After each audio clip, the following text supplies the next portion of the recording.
ziua, ce faceți? Deci, vedeți, Alex, omoară! Ai grijă, nu lasă. Nu, e ceva acolo, de-aia latră. Mă rog, băiați în seamă, deci dă-i drumul, Claris. Așa. Cum am zis, vedeți cartierul nostru? Deci acum este un prieten Ionuț, o să-l vedeți. Nu vrea să filmeze cu noi pentru că e frică. Crede că o să se facă de râs. Unde-i Ionuț? Ionuțul, mă!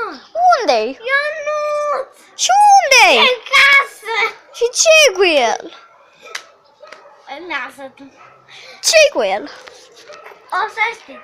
Și poate o să se răzgândească. O să se răzgândească și o să filmăm cu el.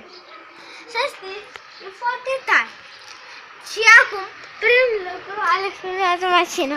Filmează pula mea. Și acum, uitați. Când vedeți toată lumea, uite-i pe căță. Fac zoom, zoom, drăguț. Acum, oameni buni, deci l-ați văzut pe acest copil, este foarte... Oameni buni, o să vă zic ceva despre el. Vorbește prostii, oameni buni. Te rog, Claris, deci lăsați-l ca pe el, așa este. El, știți că eu nu o să vorbesc prostii, n-am vorbit prostii în niciun video, în niciun canal de YouTube al meu. La câte am făcut, n-am vorbit prostii niciodată. Bine, poate că am scăpat una. Vedeți, oameni buni, vedeți, deci el este prostiuță. Poți să te tragi de pută, 5 de hurmălingi. Ce prostii vorbește acest copil? Doamne buni! Acum filmă câinele. Hai să spui de pula, dragă. Taci, Claris! Oameni buni, revenim până îl calmăm pe copilul ăsta.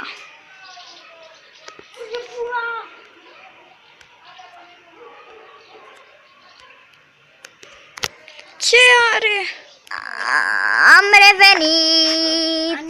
Alex, de ce ai inventat prostia? Că știi că nu e frumos. Dar chiar e frumos NFS-ul. Mă scuzați, oameni buni, acest copil are probleme de conversație de când s-a născut. Ce ai cu NFS-ul? Bine, el vrea Need for Speed-ul meu. Cățelul, să filmăm cățelul. Cățelul. Like la el! Drăguțul de el, măi, like. Și mai spune despre tine, Claris Balaban. Claris, ok. Ca tine. Ca mine, mă. Dacă știți asta... Acum întrebare. Bonați. Îmi place să mă joc. Îmi plac animalele. Îmi place să nu. Și uitați, dacă dați like sau dislike, nu-mi pasă, avem viața noastră. Mă doare în like și dislike. Dați orice vreți, mă doare like-ul și dislike-ul meu. Eu vreau doar să fiți înțelepți. Ca pula aia de corcudușe. Oameni buni, să nu vorbiți așa ceva acasă, nici în fața părinților. Evitați-l pe acest copil, sper să nu vă afecteze viața și, oameni buni, pa!